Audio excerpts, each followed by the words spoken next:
서연아, 왜 또 울어? 몰라, 엄마 그냥 무서워. 그 한마디에 제 가슴이 무너졌어요. 복돌이는 현관 앞을 긁으며 짖었고 귀를 세운 채 문틈을 노려봤죠. 그날 밤 전 결국 인형 속 녹음기를 꺼냈습니다. 재생 버튼을 누르자 낯선 남자의 목소리가 들렸어요. 거실 센서 꺼졌지? 내일도 들르자. 순간 피가 얼어붙었어요. 그건 외갓집이 아니라 우리 집이었으니까요. 이 이야기가 어디로 향할지 끝까지 보고 싶다면 지금 구독과 좋아요를 눌러주세요. 복 받으실 거예요. 초겨울 바람이 아파트 복도를 쓸고 지나갔습니다. 차가운 공기가 옷깃 사이로 파고들 때 윤정은 분식집 비닐봉지를 손에 든 채 초등학교 정문 앞에 서 있었습니다. 떡볶이 냄새가 김을 타고 올라오는 게 오늘따라 유난히 따뜻하게 느껴졌죠. 아이들이 우르르 쏟아져 나오는 교문 앞에서 윤정은 익숙한 얼굴을 찾았습니다. 서연이었습니다. 분홍색 털모자를 쓴 딸아이가 배낭을 메고 천천히 걸어 나왔어요. 엄마, 오늘은 집에 불 켜놨어? 서연의 첫 마디였습니다. 윤정은 순간 가슴이 철렁했어요. 아이가 왜 이런 질문을 하는지 사실 윤정도 정확히는 몰랐습니다. 그저 막연한 불안 같은 게 아이 마음속에 자리 잡은 것 같았죠. 윤정은 딸의 손을 꼭 잡으며 말했습니다. 그럼 엄마가 미리 다 켜놨지. 걱정 마. 그렇게 말하면서도 윤정은 속으로 되뇌었습니다. 왜 서연이는 외갓집만 다녀오면 어김없이 우는 걸까? 외할머니 댁은 따뜻한 곳인데 맛있는 것도 많이 주시는데 왜 집에 돌아오면 아이 눈가엔 늘 눈물이 맺혀 있는 걸까요? 윤정은 서연의 손을 잡고 아파트 단지로 들어섰습니다.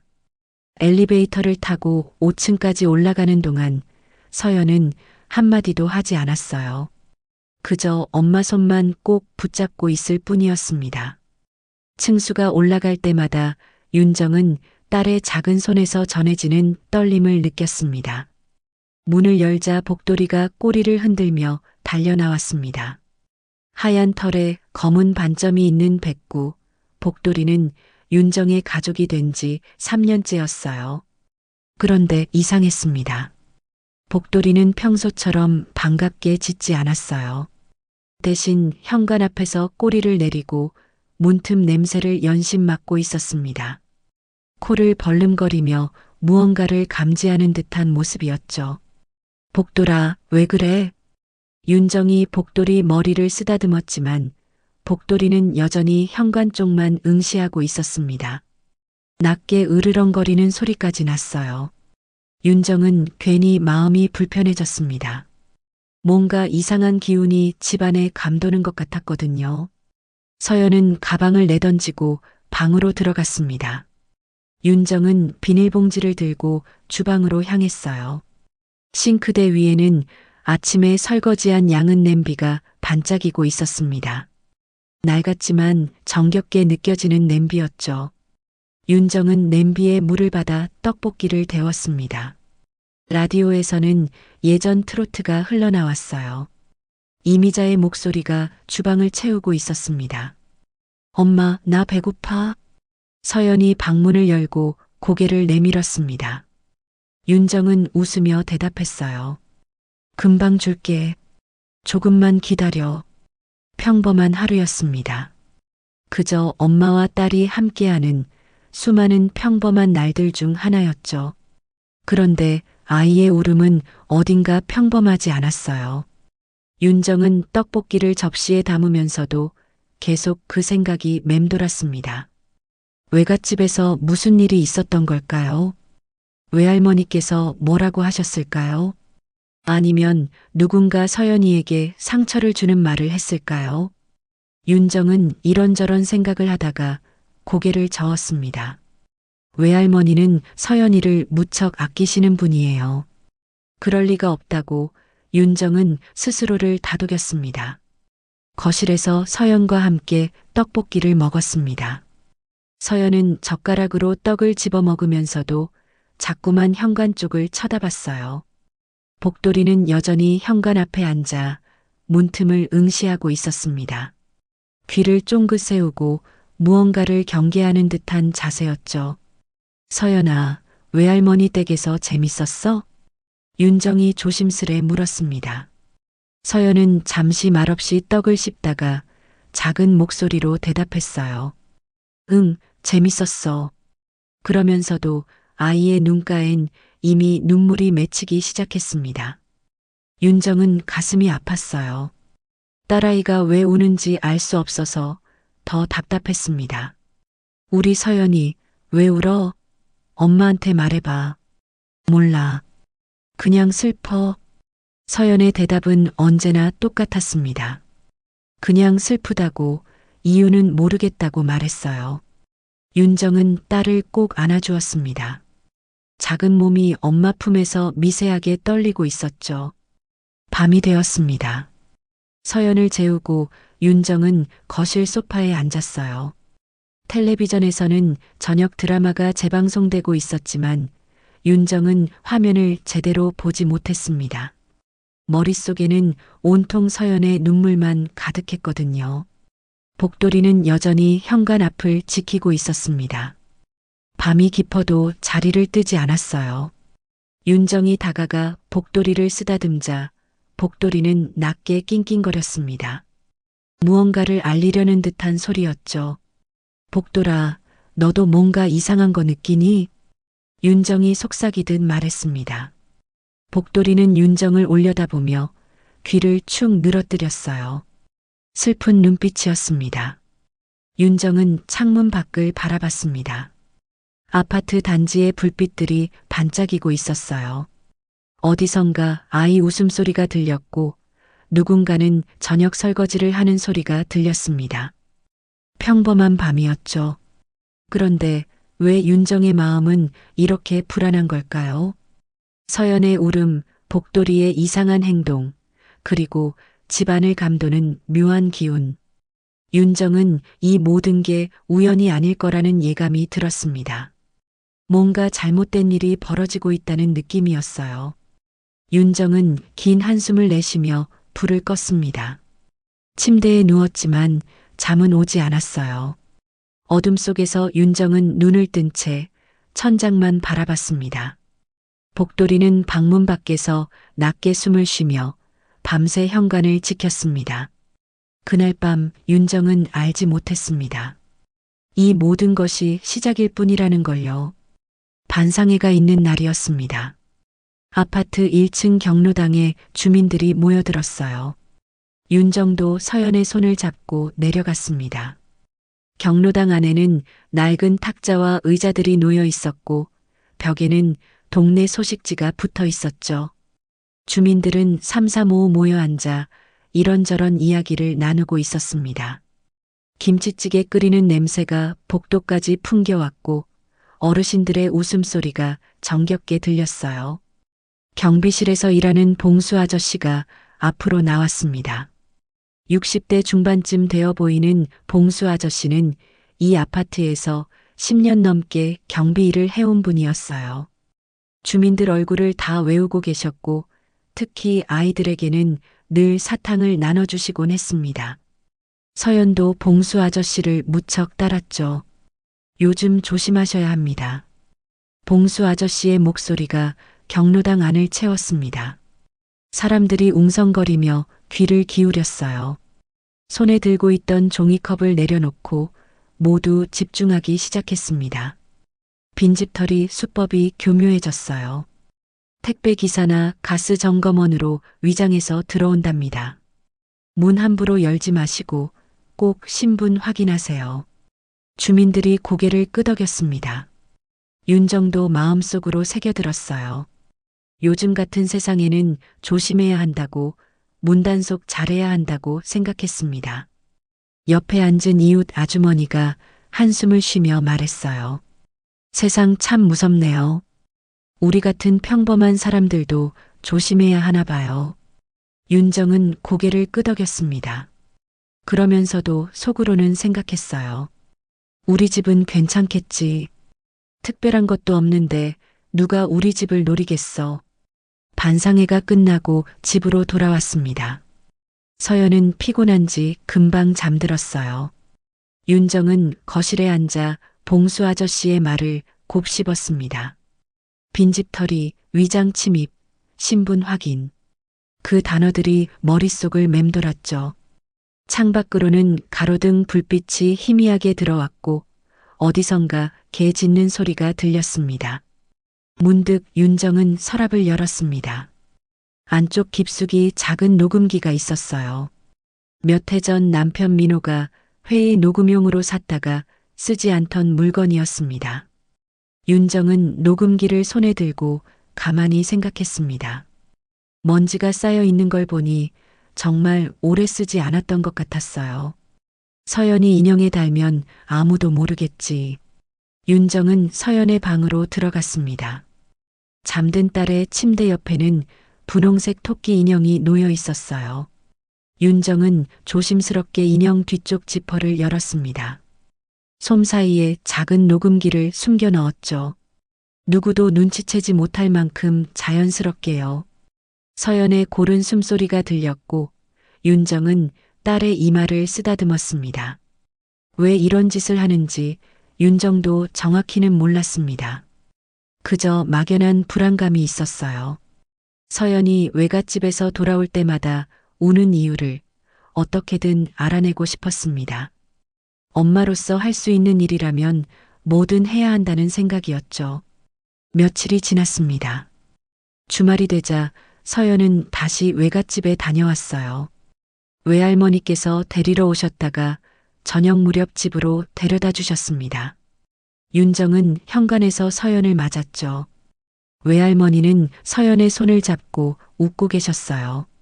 잘 놀았어요? 외할머니가 웃으며 물었습니다. 윤정은 고개를 끄덕이며 대답했어요. 네, 어머니. 감사합니다. 외할머니가 돌아가신 후 윤정은 서연을 안았습니다. 그런데 역시나 서연의 눈가에는 눈물이 맺혀 있었어요. 아이는 엄마 품에서 작게 흐느꼈습니다. 어깨가 미세하게 떨리고 있었죠. 왜 또 울어, 서연아? 몰라, 엄마. 그냥 무서워. 윤정은 가슴이 찢어지는 것 같았습니다. 딸을 꼭 안고 등을 토닥였어요. 복돌이는 현관 앞을 긁으며 낮게 짖었습니다. 귀를 쫑긋 세우고 무언가를 경계하는 듯한 모습이었죠. 코를 바닥에 대고 냄새를 맡더니 다시 문틈을 향해 짖었습니다. 윤정은 서연을 재운 후 조용히 방으로 들어갔습니다. 잠든 딸 옆에서 토끼 인형을 조심스럽게 꺼냈어요. 지퍼를 열고 녹음기를 꺼내 들었습니다. 손이 미세하게 떨렸어요. 심장이 빠르게 뛰었습니다. 거실로 나와 윤정은 소파에 앉았습니다. 녹음기의 재생 버튼을 눌렀죠.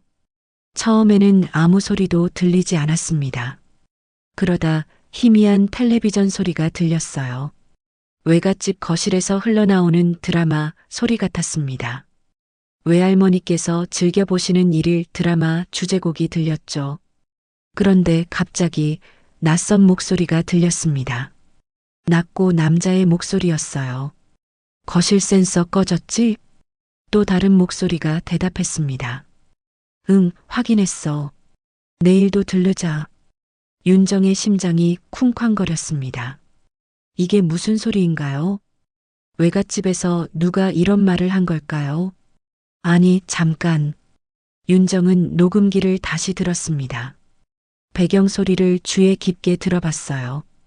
텔레비전 소리, 냉장고 돌아가는 소리, 그리고 익숙한 시계 소리. 윤정은 거실을 둘러봤습니다. 벽에 걸린 시계와 똑같은 소리였어요. 째깍째깍 초침이 움직이는 소리였습니다. 외갓집이 아니라 우리 집? 윤정의 목소리가 떨렸습니다.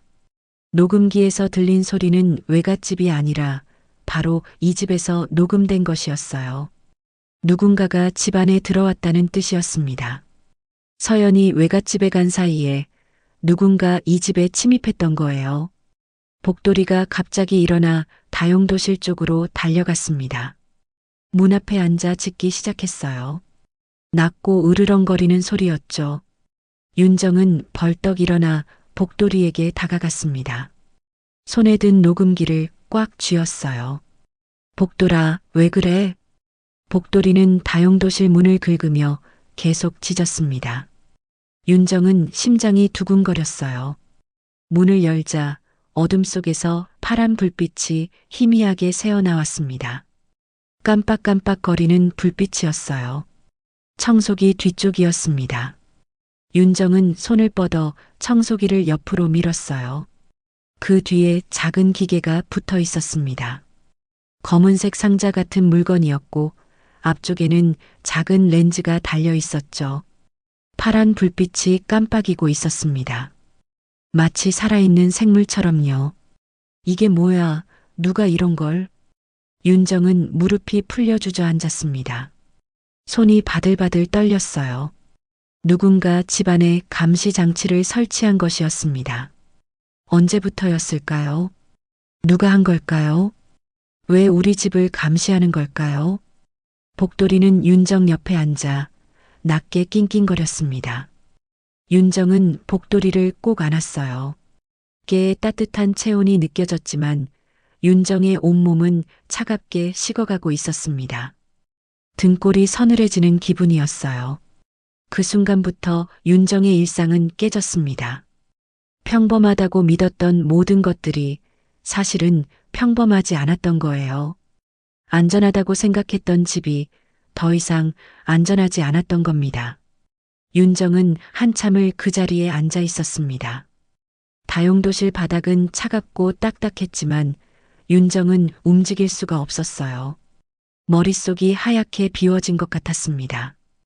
복돌이는 윤정 무릎에 턱을 괴고 조용히 숨을 쉬고 있었죠. 따뜻한 숨결이 윤정의 손등에 닿았습니다. 외갓집이 아니라 우리 집이었어. 윤정이 작은 목소리로 중얼거렸습니다. 서연이 외갓집에서 돌아올 때마다 울었던 이유가 이제야 조금씩 윤곽이 드러나는 것 같았어요. 아이는 외갓집에서 무슨 일을 겪은 게 아니라 집으로 돌아올 때마다 무언가를 느꼈던 거예요. 집안의 이상한 기운을, 누군가의 시선을, 아이의 본능이 감지했던 것이었습니다. 어른들은 눈치채지 못하는 걸 아이는 온몸으로 느끼고 있었던 거죠. 윤정은 천천히 일어났습니다. 다리가 후들거렸지만 정신을 차려야 했어요. 복돌이가 다시 짖기 시작했습니다. 이번에는 다용도실이 아니라 거실 쪽을 향해 짖고 있었죠. 꼬리를 바짝 세운 채 경계하는 자세였어요. 복돌아, 또 뭐가 있어? 윤정이 복돌이를 따라 거실로 나갔습니다. 복돌이는 텔레비전 옆 벽면 앞에 섰어요. 코를 벌름거리며 냄새를 맡았습니다. 윤정도 그쪽으로 다가가 벽을 자세히 들여다봤어요. 가슴이 두근거렸습니다. 아무것도 보이지 않았습니다. 평범한 흰색 벽지일 뿐이었어요. 그런데 복돌이는 계속 짖었습니다. 윤정은 손을 뻗어 벽지를 만져봤어요. 손끝에 뭔가 미세한 돌기가 느껴졌습니다. 너무 작아서 눈으로는 거의 보이지 않았죠. 윤정은 휴대폰을 꺼내 손전등을 켰습니다. 불빛을 벽에 비추자 아주 작은 구멍이 보였어요.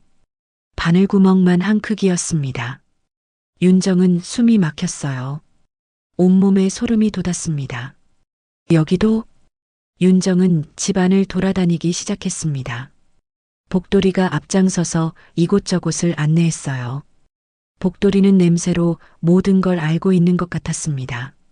주방 선반 뒤, 침실 옷장 위, 화장실 환풍구 옆. 복돌이가 멈춰 선 곳마다 윤정은 이상한 흔적을 발견했습니다. 마치 보물찾기를 하는 것 같았지만 이건 끔찍한 발견이었어요. 작은 구멍들, 평소에는 눈에 띄지 않을 만큼 교묘하게 숨겨진 흔적들이었어요. 누군가 이 집을 철저하게 감시하고 있었던 겁니다. 언제부터였을까요? 얼마나 오래 지켜봤던 걸까요? 윤정과 민호의 대화도 서연의 일상도 모든 게 누군가에게 노출되어 있었던 거예요. 윤정은 다시 거실로 돌아왔습니다.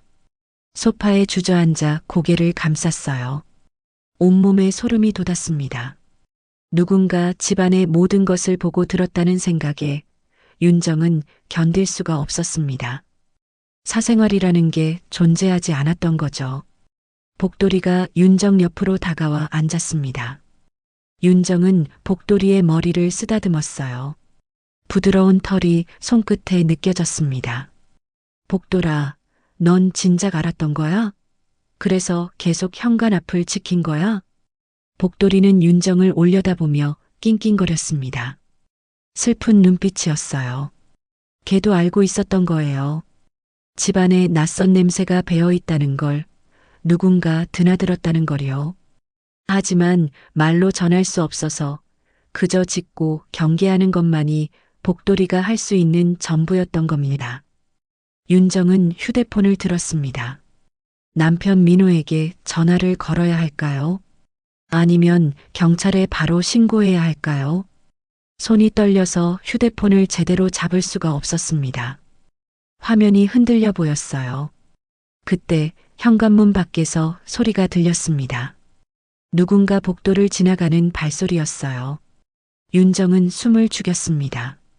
복돌이도 귀를 쫑긋 세우고 문 쪽을 응시했죠. 으르렁거리는 소리를 내기 시작했습니다. 발소리는 윤정네 집 앞에서 멈췄습니다. 잠시 정적이 흘렀어요. 윤정의 심장은 미친 듯이 뛰었습니다. 그러다 다시 발소리가 멀어져 갔습니다. 윤정은 가슴을 쓸어내렸어요. 한숨을 길게 내쉬었습니다. 누구였을까? 윤정은 현관문 쪽으로 조심스럽게 다가갔습니다. 문구멍으로 밖을 내다봤지만 아무도 보이지 않았어요. 복도는 텅 비어 있었습니다. 형광등만 희미하게 깜빡이고 있었죠. 윤정은 다시 거실로 돌아왔습니다. 녹음기를 다시 들어봤어요. 낯선 목소리들이 반복해서 들렸습니다. 거실 센서 꺼졌지? 내일도 들르자. 이 사람들은 누구일까요? 왜 윤정네 집을 감시하는 걸까요? 무엇을 원하는 걸까요? 돈일까요? 아니면 다른 목적이 있는 걸까요? 윤정은 문득 봉수 아저씨의 말이 떠올랐습니다. 빈집털이 수법이 교묘해졌다고 택배 기사나 점검원으로 위장한다고 했었죠. 혹시 이것도 그런 수법일까요? 하지만 뭔가 석연치 않았어요. 아니, 단순한 빈집털이라면 이렇게까지 할 필요가 없어요. 감시 장치를 여러 개 설치하고 정기적으로 드나든다는 건 뭔가 더 큰 목적이 있다는 뜻이었습니다. 돈보다 더 중요한 뭔가를 노리고 있는 거예요. 윤정은 남편 민호를 떠올렸습니다. 민호는 작은 회사에서 격리 일을 하고 있었어요. 특별한 직업도 아니고 돈이 많은 것도 아니었습니다. 대체 왜 이런 일이 벌어지는 걸까요? 우리 같은 평범한 가족에게 무슨 일이 일어나고 있는 거죠? 복돌이가 갑자기 일어나 창문 쪽으로 갔습니다. 밖을 내다보며 낮게 으르렁거렸어요. 윤정도 창문으로 다가갔습니다. 아파트 단지 주차장에 낯선 승용차 한 대가 서 있었어요. 검은색 차였고 안에는 사람이 타고 있는 것 같았습니다. 담배 연기가 차창 밖으로 새어나왔어요. 윤정은 심장이 쿵쾅거렸습니다. 혹시 저 사람들일까요? 윤정네 집을 감시하던 사람들일까요? 지금도 이 집을 지켜보고 있는 걸까요? 차 안에서 불빛이 깜빡였습니다. 누군가 휴대폰을 보고 있는 것 같았어요. 윤정은 재빨리 창문에서 물러났습니다. 커튼을 살짝 당겨 밖이 보이지 않게 했죠. 숨을 크게 들이마셨습니다. 복돌이는 여전히 창문 앞에 서서 낮게 짖고 있었습니다. 윤정은 복돌이를 불렀어요. 복돌아, 이리 와. 조용히 해야 해. 복돌이가 윤정 옆으로 왔습니다. 윤정은 복돌이를 꼭 안았어요. 깨의 따뜻한 숨결이 느껴졌지만 윤정의 온몸은 얼어붙은 것 같았습니다. 손발이 차가워지고 입술이 파르르 떨렸어요. 이제 윤정은 알았습니다.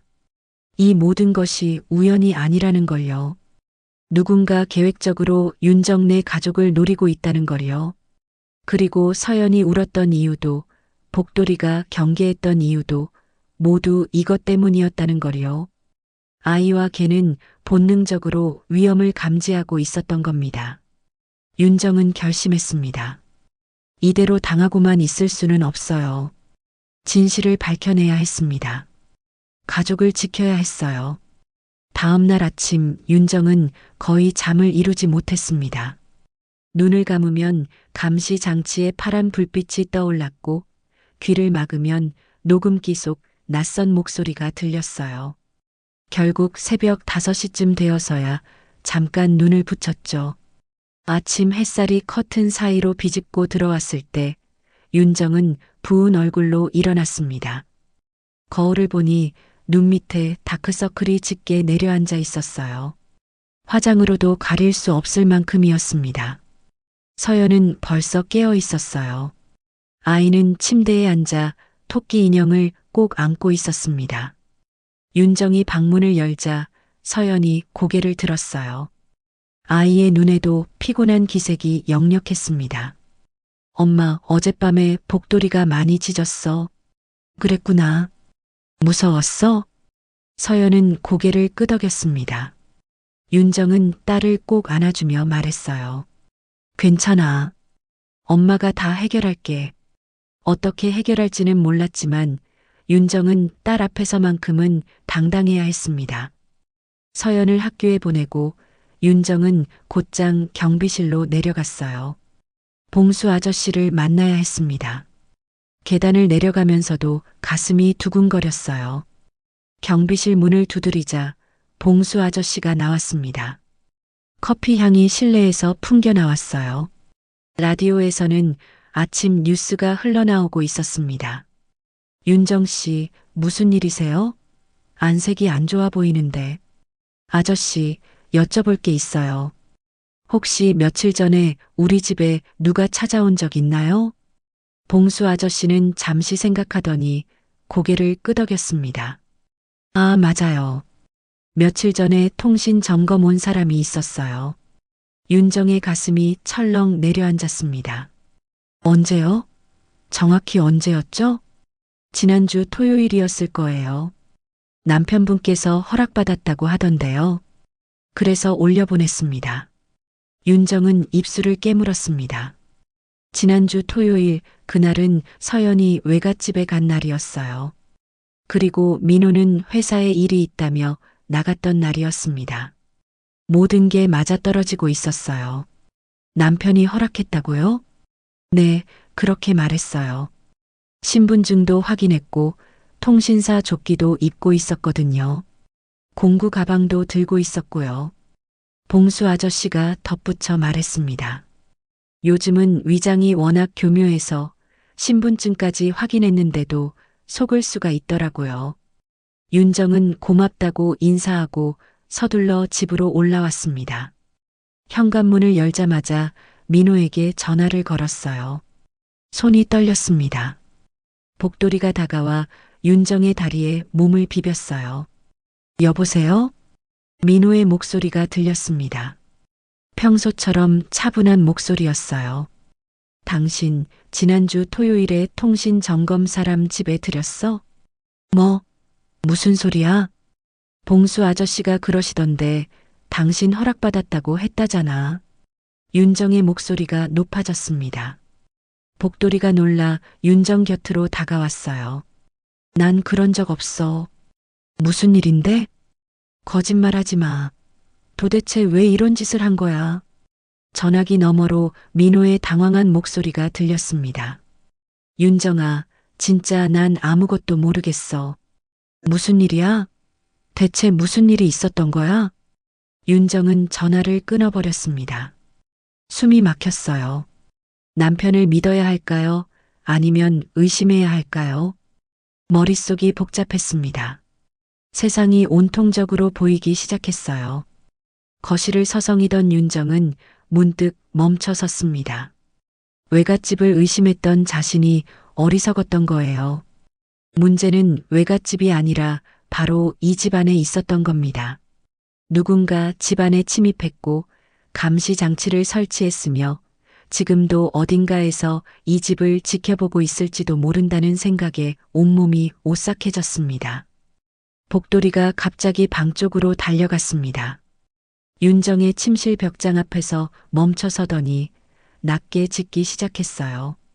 윤정이 따라가 벽장 문을 열었습니다. 복돌아, 여기 뭐가 있어?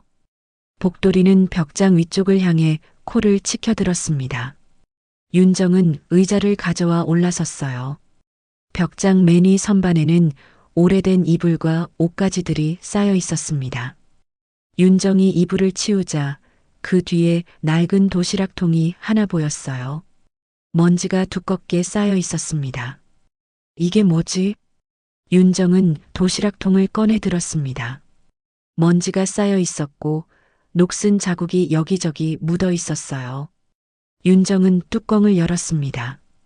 삐걱거리는 소리가 났어요. 안에는 작은 USB 메모리와 오래된 신문 스크랩이 들어 있었습니다. 신문 스크랩은 누렇게 변색되어 있었고 기사 제목이 희미하게 보였어요. 지역 중소기업 회계 부정 의혹이라는 글자가 눈에 들어왔습니다. 날짜를 보니 6개월 전 기사였어요. 윤정은 USB를 꺼내 들었습니다. 이름표가 붙어 있지 않았어요. 그냥 검은색 플라스틱 메모리였습니다. 윤정은 가슴이 두근거렸습니다. 이게 대체 뭐지? 복돌이는 여전히 벽장 앞에 앉아 윤정을 올려다보고 있었습니다. 윤정은 도시락통과 USB를 들고 거실로 나왔어요. 노트북을 켜고 USB를 꽂았습니다. 손이 떨려서 제대로 꽂기까지 몇 번이나 시도해야 했어요. 파일이 몇 개 들어 있었습니다. 동영상 파일과 녹음 파일이었어요. 윤정은 떨리는 손으로 첫 번째 동영상을 클릭했습니다. 화면에 거실이 나타났습니다. 바로 윤정네 집 거실이었어요. 날짜를 보니 한 달 전이었습니다. 화면 속에서 민호가 전화를 받고 있었어요. 알겠습니다. 하지만 이건 아니잖아요. 민호의 목소리가 긴장되어 있었습니다. 윤정은 화면을 응시했어요. 회사 내부 문건이 조작됐다는 걸 저도 알아요. 하지만 제가 어떻게 할 수 있겠습니까? 윤정은 숨을 멈췄습니다. 회사 내부 문건? 조작? 더는 협박하지 마세요. 저도 가족이 있습니다. 민호의 목소리가 떨렸습니다. 화면 속 민호는 전화를 끊고 소파에 주저앉았어요. 고개를 감싸 쥐고 한숨을 길게 내쉬었습니다. 윤정은 동영상을 멈췄습니다. 손이 떨렸어요. 민호가 무언가에 휘말려 있었던 거예요. 누군가 민호를 협박하고 있었고 그래서 집에 감시 장치를 설치한 것일지도 모릅니다. 다음 녹음 파일을 재생했습니다. 역시 민호의 목소리였어요. 제발 그만하세요. 제가 뭘 잘못했다고 이러시는 겁니까? 상대방의 목소리는 들리지 않았습니다.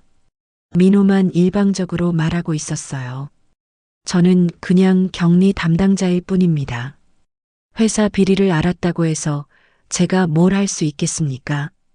윤정은 노트북을 덮었습니다. 더 이상 들을 수가 없었어요. 남편이 뭔가 큰 일에 휘말려 있었고 그 때문에 가족 전체가 위험에 처한 것이었습니다. 윤정은 휴대폰을 들었습니다. 민호에게 다시 전화를 걸었어요. 신호음이 길게 울렸습니다. 여보세요. 당신 지금 당장 집에 와요. 윤정아, 미안해. 아까는 내가 당황해서. 말 필요 없어요. 지금 바로 와요. 우리 얘기해야 해요. 윤정은 전화를 끊었습니다. 창밖을 바라봤어요. 주차장에 있던 검은색 승용차는 보이지 않았습니다. 하지만 윤정은 알았어요. 그들이 어딘가에서 지켜보고 있을 거라는 걸요. 복돌이가 윤정 곁으로 다가와 앉았습니다. 윤정은 복도리를 쓰다듬으며 말했어요. 복돌아, 우리 어떻게 해야 할까? 복돌이는 대답 대신 윤정의 손을 하자주었습니다. 따뜻한 혀가 손등에 닿았어요. 윤정은 눈물이 날 것 같았지만 참았습니다. 지금은 울 때가 아니었어요. 강해져야 했습니다. 민호가 집에 도착한 건 오후 2시쯤이었습니다. 현관문을 열고 들어선 민호의 얼굴은 창백했어요. 윤정은 거실 소파에 앉아 남편을 기다리고 있었습니다. 노트북과 USB가 탁자 위에 놓여 있었죠. 민호는 그것들을 보자마자 얼굴이 더욱 하얗게 질렸습니다. 윤정아, 무슨 일이야? 민호가 조심스럽게 물었습니다. 윤정은 USB를 가리켰어요. 이것부터 봐요. 민호는 소파에 앉아 노트북을 열었습니다. 동영상을 재생하자 민호의 얼굴이 더욱 하얗게 질렸어요. 화면 속에서 자신이 전화하는 모습을 보며 민호는 입술을 깨물었습니다. 손이 부들부들 떨렸어요. 이걸 어디서? 벽장 위에 숨겨져 있었어요. 당신이 숨긴 거예요? 아니, 난 이런 거 본 적도 없어.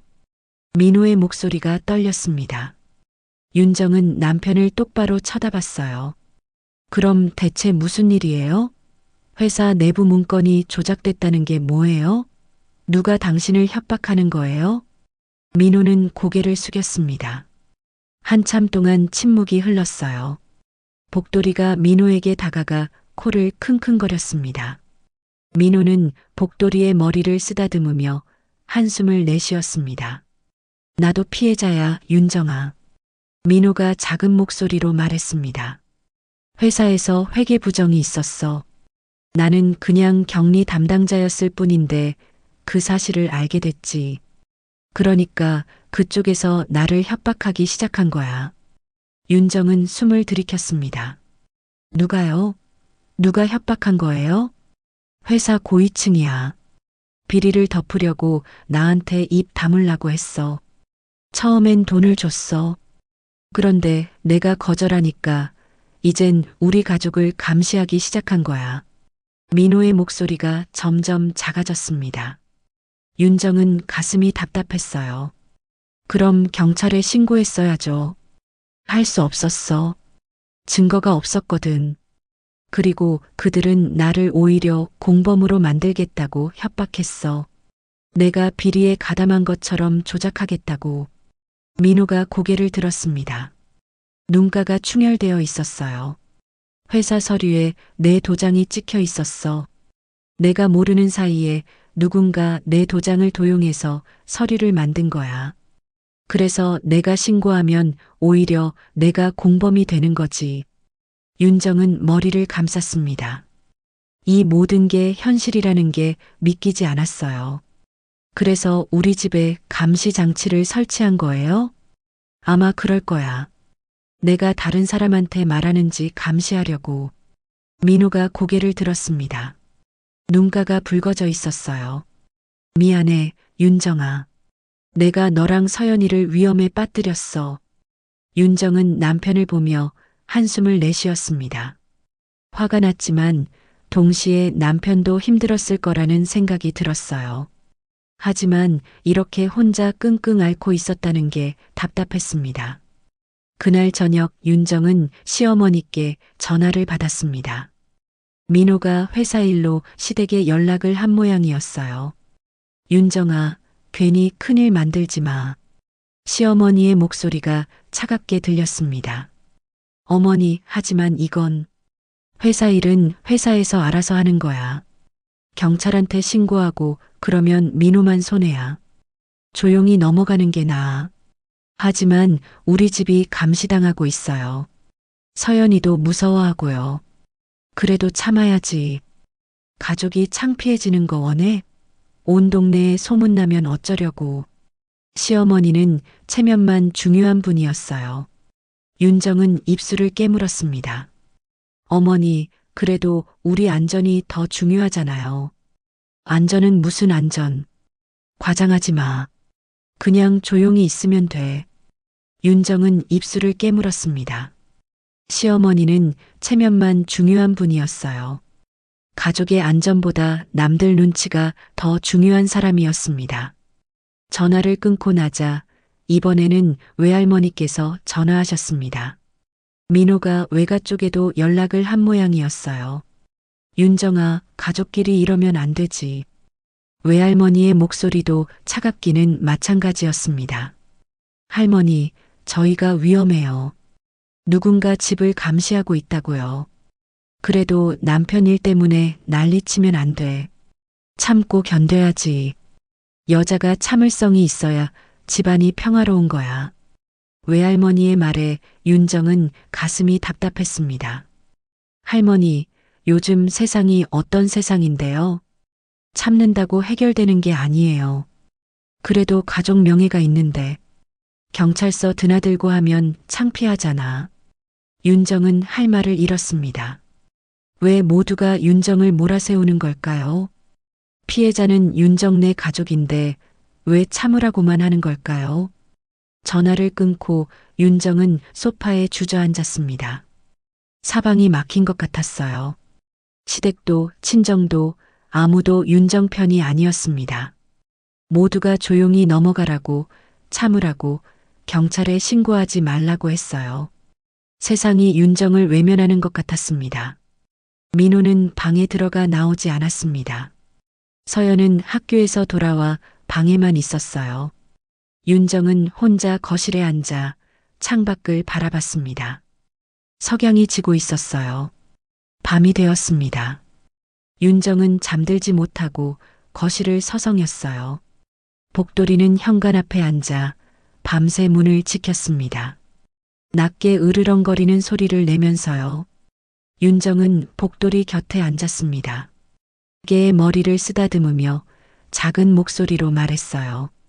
복돌아, 우리만이라도 믿자. 복돌이가 윤정을 올려다봤습니다. 어둠 속에서도 반짝이는 눈빛이었어요. 윤정은 복돌이를 꼭 안았습니다. 모두가 우릴 버려도 우리끼리는 지켜야 해. 서연이도 당신도 나도.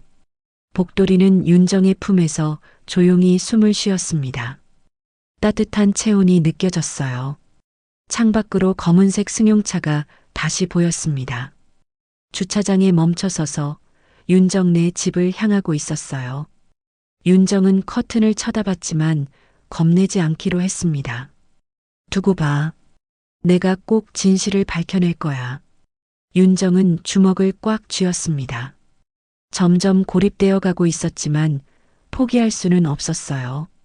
딸을 위해서라도 윤정은 싸워야 했습니다. 약한 모습을 보일 수 없었어요.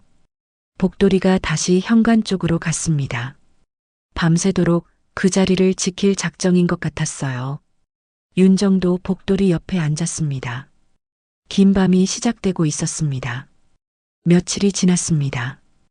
윤정은 더 이상 감정에 휘둘리지 않기로 했어요.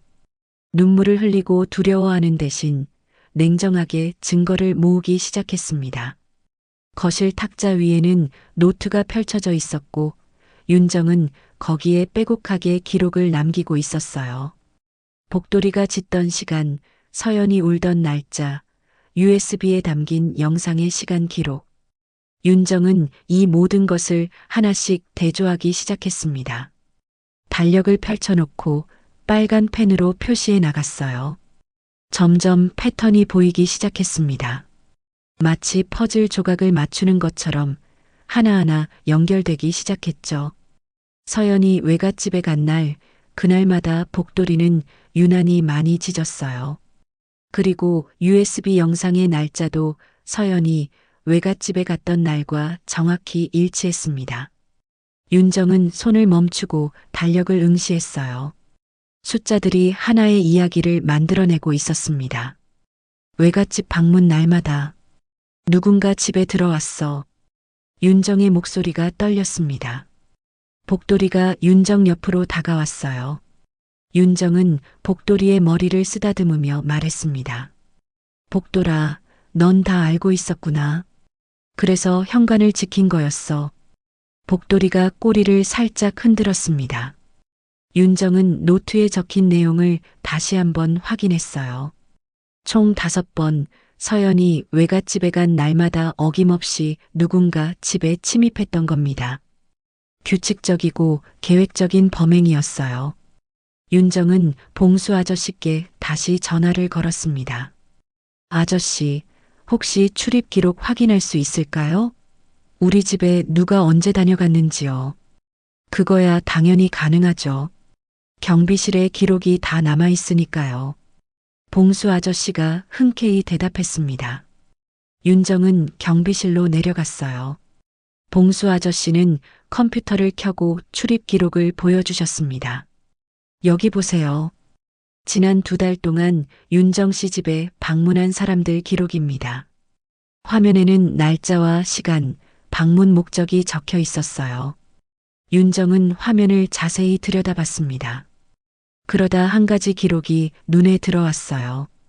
통신 점검, 통신 점검, 통신 점검 같은 명목으로 5번이나 방문한 기록이 있었습니다. 그리고 그 날짜는 모두 서연이 외갓집에 간 날이었어요. 오전 10시에서 12시 사이 집에 아무도 없을 시간대였습니다. 아저씨, 이 사람들 신분증 사본 있나요? 있죠. 다 보관하고 있습니다. 봉수 아저씨가 서류철을 꺼내 보여주었습니다. 윤정은 신분증 사본을 하나씩 확인했어요. 그런데 이상했습니다. 5번의 방문 기록에 신분증은 각각 다른 사람이었어요. 아저씨, 이 사람들 얼굴 기억나세요? 글쎄요, 다들 비슷비슷하게 생겼던 것 같은데. 통신사 조끼 입고 공구 가방 들고 있었죠.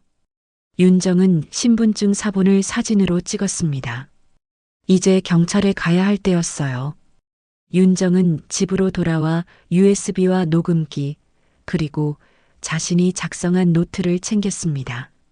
손이 떨렸지만 이번엔 두려움이 아니라 결이었어요. 민호에게 전화를 걸었어요. 나 경찰서 가려고 해요. 윤정아, 조금만 더 생각해보자. 이미 충분히 생각했어요. 더 이상 참을 수 없어요. 윤정은 전화를 끊고 가방을 챙겼습니다. 복돌이가 현관 앞에 서서 윤정을 바라봤어요. 윤정은 복돌이를 쓰다듬으며 말했습니다. 복돌아, 집 잘 지키고 있어. 엄마 금방 올게. 복돌이가 낑낑거렸습니다. 윤정은 복돌이에게 입맞춤을 해주고 현관문을 나섰어요. 경찰서는 아파트에서 10분 거리에 있었습니다. 윤정은 버스를 타고 경찰서로 향했어요. 가슴이 두근거렸지만 이제는 두렵지 않았습니다. 오히려 시원한 기분이 들었어요. 무언가를 행동으로 옮긴다는 것, 더 이상 당하고만 있지 않는다는 것이 윤정에게 힘을 주었습니다. 경찰서에 도착하자 민원실 직원이 윤정을 맞았습니다. 무슨 일로 오셨어요? 신고하러 왔어요. 집에 불법 감시 장치가 설치됐어요. 직원이 윤정을 상담실로 안내했습니다. 잠시 후 젊은 여성 경찰관이 들어왔어요. 이름표를 보니 지영 경사라고 적혀 있었습니다. 안녕하세요. 무슨 일이신지 자세히 말씀해 주세요. 지영 경사가 노트북을 펴며 말했습니다. 윤정은 가방에서 USB와 녹음기, 노트를 꺼내 탁자 위에 놓았어요. 집에 감시 장치가 설치됐어요. 그리고 이 USB에 증거가 담겨 있습니다. 윤정은 차근차근 설명하기 시작했습니다. 서연이 울던 이유, 복돌이가 짖던 시간, 외갓집 방문 날마다 집에 침입한 흔적, USB에 담긴 영상과 녹음 파일까지. 지영 경사는 윤정의 말을 들으며 고개를 끄덕였어요. 때때로 노트에 메모도 했습니다. USB를 컴퓨터에 꽂고 영상을 재생했습니다.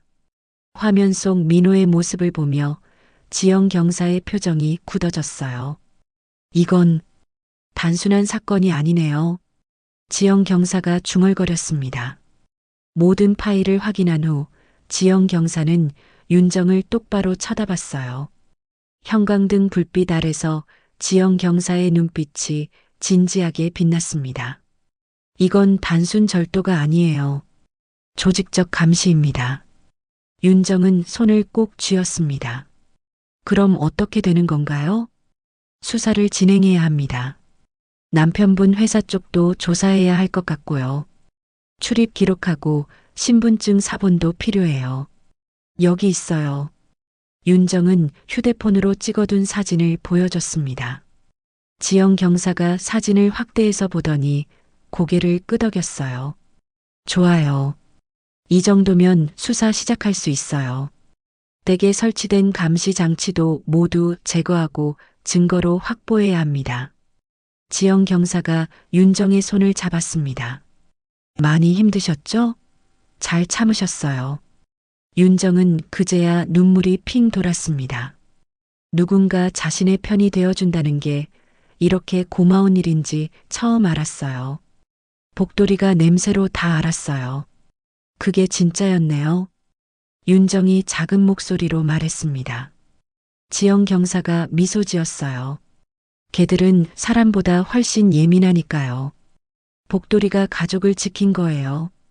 윤정은 고개를 끄덕였습니다. 경찰서를 나서며 윤정은 하늘을 올려다봤어요. 구름 사이로 햇살이 비쳐나오고 있었습니다. 오랜만에 느끼는 평화로운 햇살이었어요. 일주일 후 지영 경사로부터 전화가 왔습니다. 윤정은 거실 소파에 앉아 전화를 받았어요. 복돌이는 윤정 발치에 누워 있었습니다. 창밖으로는 따뜻한 오후 햇살이 들어오고 있었어요. 윤정 씨, 수사 결과가 나왔어요. 지금 경찰서로 오실 수 있으세요? 네, 지금 바로 갈게요. 윤정은 서둘러 외출 준비를 했습니다. 민호에게도 연락을 했어요. 민호도 회사에서 곧장 경찰서로 오겠다고 했습니다. 경찰서에 도착하자 지영 경사가 회의실로 안내했습니다. 민호도 이미 와 있었어요. 윤정과 민호는 나란히 앉았습니다. 민호의 손이 차갑게 식어 있었어요. 지영 경사가 서류를 펼쳐 보이며 말했습니다. 수사 결과, 이건 단순한 개인 범죄가 아니었어요. 그럼 뭔가요? 윤정이 물었습니다. 지영 경사가 사진 몇 장을 탁자 위에 놓았어요. 세 남자의 얼굴이 담긴 사진들이었습니다. 남편분 회사의 내부 비리를 덮으려던 외부 용역팀이었습니다. 회사 고위층이 이들을 고용했어요. 민호가 숨을 들이켰습니다. 윤정은 민호의 손을 잡았어요. 민호의 손이 미세하게 떨리고 있었습니다. 이 용역팀은 민호 씨를 감시하고 협박하기 위해 가정 내 감시 장치를 설치했습니다. 민호 씨가 내부 고발을 할까봐 두려웠던 거죠. 지영 경사가 계속 설명했습니다. 이들은 통신 점검원으로 위장해서 댁에 침입했어요. 서연 양이 외갓집에 간 날을 노렸고요. 그날이면 집에 아무도 없으니까요. 윤정은 주먹을 쥐었습니다. 그럼 서연이가 온 건? 네, 아이는 집에 돌아올 때마다 무언가를 감지했던 거예요. 아이들은 어른보다 본능적으로 위험을 더 잘 느끼니까요. 지영 경사의 말에 윤정은 가슴이 아팠습니다. 딸아이가 그렇게 두려워했는데 엄마는 이유를 몰랐던 거예요. 외갓집을 의심하기까지 했죠. 복돌이는요? 복돌이는 냄새로 모든 걸 알았던 거죠. 개들은 후각이 발달해서 낯선 사람이 다녀간 흔적을 기억해요. 복돌이가 현관 앞을 지킨 건 그 냄새가 다시 올까봐 경계했던 겁니다. 윤정은 눈물이 났습니다. 복돌이가 말 못하는 개가 가족을 지키려고 애썼던 거예요. 밤새 문 앞을 지키며 짖으며 온몸으로 신호를 보냈던 겁니다. 지금 용역팀 사람들은 어떻게 됐나요? 민호가 물었습니다. 지영 경사가 대답했어요. 모두 체포했습니다. 총 3명이었어요. 그리고 회사 고위층도 조사 중입니다. 회사에서는 뭐라고 하던가요? 처음엔 발뺌하려고 했죠. 하지만 증거가 확실했어요. 윤정 씨가 가져온 USB, 출입 기록, 감시 장치 모두가 증거였습니다. 지영 경사가 윤정을 보며 미소 지었어요. 윤정 씨가 차근차근 증거를 모아주신 덕분에 수사가 빨리 진행될 수 있었어요. 정말 대단하셨어요. 윤정은 고개를 끄덕였습니다. 민호가 윤정의 손을 꼭 잡았어요. 이런 식으로 가족을 이용하다니. 윤정의 목소리가 떨렸습니다. 분노가 치밀어 올랐어요. 내부 고발을 막으려고 우리 가족을 감시하고 협박하고 아이까지 두렵게 만들다니. 용서할 수 없어요. 지영 경사가 고개를 끄덕였습니다. 당연히 그래야죠. 이들은 엄중하게 처벌받을 겁니다. 주거침입, 불법 감시, 협박죄로 기소될 거예요. 우리 가족은 이제 안전한 건가요? 윤정이 조심스럽게 물었습니다. 지영 경사가 확신에 찬 목소리로 대답했어요. 네, 이젠 안전합니다. 용역팀은 모두 구속됐고 회사 고위층도 조만간 처벌받을 겁니다. 더 이상 윤정 씨 가족을 괴롭힐 사람은 없어요. 그리고 지영 경사가 덧붙였습니다. 백구 덕분이에요. 복돌이가 가족을 지켜낸 거예요. 윤정은 눈물을 닦았습니다. 민호도 눈가가 붉어져 있었어요. 두 사람은 손을 꼭 잡고 있었습니다. 경찰서를 나와 집으로 돌아오는 길, 윤정과 민호는 나란히 걸었습니다. 석양이 지고 있었어요. 하늘이 주황빛으로 물들어가고 있었습니다. 윤정아, 미안해. 혼자 다 짊어지려고 했어. 민호가 작은 목소리로 말했습니다. 윤정은 고개를 저었어요. 이제 됐어요. 우리 다시 시작하면 돼요. 집 앞에 도착하자 복돌이가 현관 앞에서 기다리고 있었습니다. 윤정이 문을 열자 복돌이가 꼬리를 흔들며 달려왔어요. 복돌아. 윤정은 복돌이를 꼭 안았습니다. 복돌이는 윤정의 얼굴을 핥으며 반겼어요. 민호도 복돌이를 쓰다듬었습니다. 고마워, 복돌아. 내가 우릴 지켜줬구나. 그날 밤 가족 모두 거실에 모였습니다. 서연도 방에서 나와 소파에 앉았어요. 윤정은 딸을 꼭 안아주었습니다. 서연아, 이제 무섭지 않아.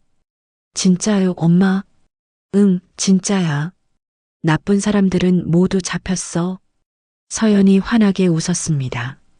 윤정은 오랜만에 보는 딸의 밝은 웃음에 가슴이 뭉클했어요. 아이의 얼굴에서 불안한 기색이 사라지고 평화로운 미소가 피어났습니다. 복돌이는 거실 한가운데 누워 있었습니다. 평화로운 표정이었어요. 그때 복돌이가 갑자기 짖었습니다. 윤정이 놀라 복돌이를 봤어요. 복돌아, 왜 그래? 하지만 이번 짖음은 달랐습니다. 경계하는 소리가 아니라 기쁜 소리였어요. 복돌이는 꼬리를 흔들며 가족들을 돌아봤습니다. 윤정은 웃음이 났습니다. 복돌아, 넌 이제 안도하는 거구나. 민호도 웃었어요. 서연도 복돌이를 안아주었습니다. 가족 모두가 웃고 있었어요. 오랜만에 느끼는 진짜 평화였습니다. 창밖으로 달빛이 들어왔습니다. 아파트 단지는 평화로웠어요. 검은색 승용차는 더 이상 보이지 않았습니다. 모든 게 제자리를 찾아가고 있었어요. 드디어 집이 다시 안전한 공간이 된 것입니다. 며칠 후 사건은 뉴스에 보도됐습니다. 윤정은 아침 식사를 준비하다가 텔레비전을 켰어요. 앵커의 목소리가 거실을 채웠습니다. 회사 비리 은폐를 위해 직원 가정에 불법 감시 장치를 설치한 일당이 검거됐습니다. 화면에 윤정이 사는 아파트 단지가 나왔어요. 민호가 거실로 나와 함께 뉴스를 봤습니다. 중소기업 회계 부정 사건을 내부 고발하려던 직원을 협박하기 위해 회사 고위층이 외부 용역팀을 고용한 것으로 드러났습니다. 윤정은 숨을 길게 내쉬었습니다. 이제 모두가 알게 됐어요. 더 이상 침묵할 필요가 없었습니다. 피해자 가족은 집에 설치된 감시 장치를 발견하고 경찰에 신고했으며 특히 집에서 키우는 반려견이 낯선 침입자의 냄새를 감지해 가족을 보호했다고 전해집니다. 민호가 복돌이를 내려다봤습니다. 복돌이는 꼬리를 흔들며 민호를 올려다봤어요. 복돌아, 내가 영웅이 됐네. 윤정도 웃으며 복돌이를 쓰다듬었습니다. 서연이 방에서 나와 물었어요. 엄마, 우리 집 나왔어? 응, 나왔어. 복돌이도 나왔고. 서연이 환하게 웃으며 복돌이를 안았습니다. 복돌이는 서연의 얼굴을 핥아주었어요. 오후에 윤정은 서연과 함께 분식집에 갔습니다. 떡볶이를 사려고 들어서자 사장님이 환하게 웃으며 맞아주었어요. 윤정 씨, 뉴스 봤어요.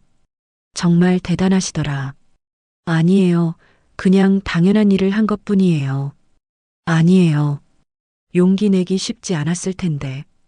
이젠 웃어요, 윤정 씨. 복돌이 덕분이야. 사장님이 떡볶이를 듬뿍 담아주시며 말했습니다. 오늘은 서비스예요. 우리 동네 영웅한테 드리는 거예요. 윤정은 감사하다고 인사했습니다.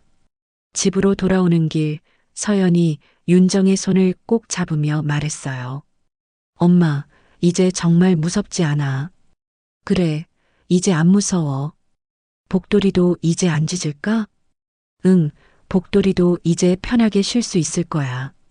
집에 도착하니 복돌이가 현관 앞에서 기다리고 있었습니다. 예전처럼 경계하는 자세가 아니라 편안하게 앉아 있었어요. 윤정이 문을 열자 복돌이가 일어나 꼬리를 흔들었습니다. 저녁 식사 후 서연은 방으로 들어갔습니다.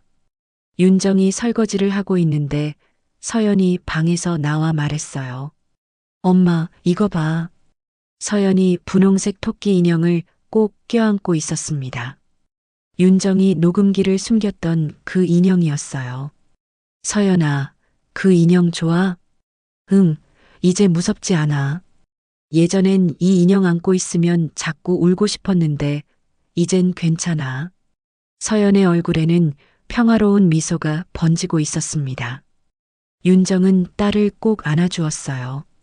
우리 서연이 정말 용감했어. 엄마도 용감했어. 모녀는 한참을 껴안고 있었습니다. 복돌이가 다가와 두 사람 곁에 앉았어요. 윤정은 한 손으로는 딸을 안고 다른 한 손으로는 복돌이를 쓰다듬었습니다. 복돌아, 내가 지켜준 거야. 우리 가족을 지켜준 거야. 복돌이가 낑낑거리며 윤정의 손을 핥았습니다. 따뜻한 혀가 손등에 닿았어요. 밤이 되었습니다. 윤정은 거실 창문을 열었어요. 차가운 겨울 바람이 들어왔지만 상쾌했습니다.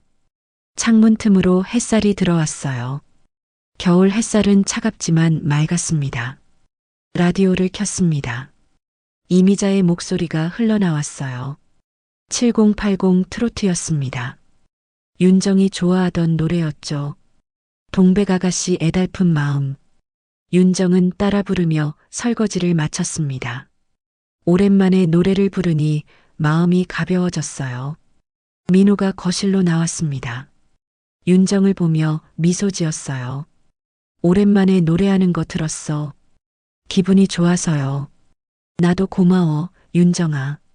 내가 용기 내줘서 당연한 일 했을 뿐이에요.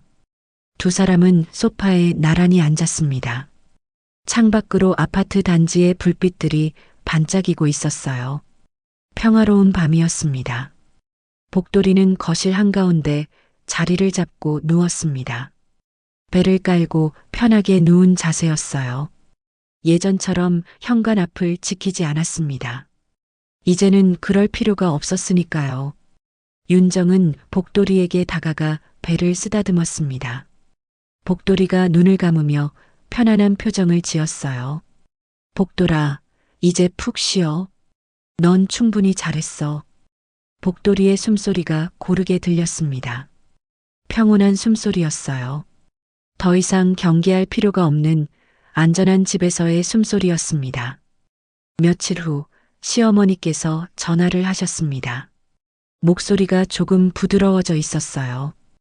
윤정아, 뉴스 봤다. 고생 많았구나. 괜찮아요, 어머니. 내가 너무 매정하게 굴었지. 미안하다. 윤정은 가슴이 뭉클했습니다. 시어머니도 나름대로 걱정했던 거였어요. 외할머니께서도 전화하셨습니다. 윤정아, 내가 옳았어. 할머니가 잘못 생각했지. 아니에요, 할머니. 할머니도 걱정하신 거잖아요. 그래도 내가 용기 내줘서 다행이야. 우리 서연이도 이제 괜찮지? 네, 이제 잘 웃어요. 전화를 끊고 윤정은 창밖을 바라봤습니다. 하늘이 맑았어요. 구름 한 점 없는 푸른 하늘이었습니다. 진실은 결국 드러났습니다. 침묵을 깨고 용기를 냈을 때 세상은 변하기 시작했어요. 윤정은 이제 알았습니다. 참고 견디는 것만이 답이 아니라는 걸요. 때로는 맞서 싸워야 한다는 걸요. 그리고 그 용기는 다음 세대로 이어질 것입니다. 서연이는 엄마가 싸우는 모습을 봤어요. 포기하지 않고 진실을 밝혀내는 모습을 봤습니다. 언젠가 서연이도 힘든 일을 겪을 때 엄마를 떠올릴 거예요. 그리고 용기를 낼 겁니다. 복돌이는 평온히 누워 눈을 감았습니다. 더 이상 문 앞을 지킬 필요가 없었어요. 가족은 안전했고 집은 평화로웠습니다. 복돌이의 짖음은 이제 평화의 신호였습니다. 위험을 알리는 소리가 아니라 기쁨을 표현하는 소리였어요. 가족이 함께 있을 때 복돌이는 꼬리를 흔들며 짖었습니다. 행복한 짖음이었죠. 윤정은 거실에 앉아 가족을 바라봤습니다. 민호는 신문을 읽고 있었고 서연은 숙제를 하고 있었어요. 복돌이는 평화롭게 잠들어 있었습니다. 이것이 진짜 일상이었습니다. 평범하지만 소중한, 안전하고 따뜻한 일상이었어요. 윤정은 이 순간을 가슴 깊이 새겼습니다. 창밖으로 석양이 지고 있었습니다. 주황빛 하늘이 아름다웠어요. 내일도 해가 뜰 것이고 가족은 함께 아침을 맞을 것입니다. 윤정은 작은 목소리로 중얼거렸습니다. 우리 이겨냈어. 복돌이가 눈을 뜨고 윤정을 올려다봤습니다. 그리고 다시 눈을 감았어요. 편안한 미소를 띤 얼굴이었습니다. 모든 것이 제자리로 돌아왔습니다. 아니, 제자리가 아니라 더 나은 자리로 왔는지도 몰라요. 가족은 더 단단해졌고 서로를 더 신뢰하게 됐습니다. 밤이 깊어갔습니다. 윤정은 불을 끄고 침대에 누웠어요. 옆에서 민호가 잠들어 있었고 옆방에서는 서연의 고른 숨소리가 들렸습니다. 거실에서는 복돌이가 평화롭게 잠들어 있었죠. 윤정은 눈을 감았습니다. 마음이 편안했어요. 더 이상 두려움이 없었습니다. 내일은 또 다른 하루가 시작될 것입니다. 평범하고 소중한 하루가요. 구독과 좋아요는 무료입니다. 실버인생극장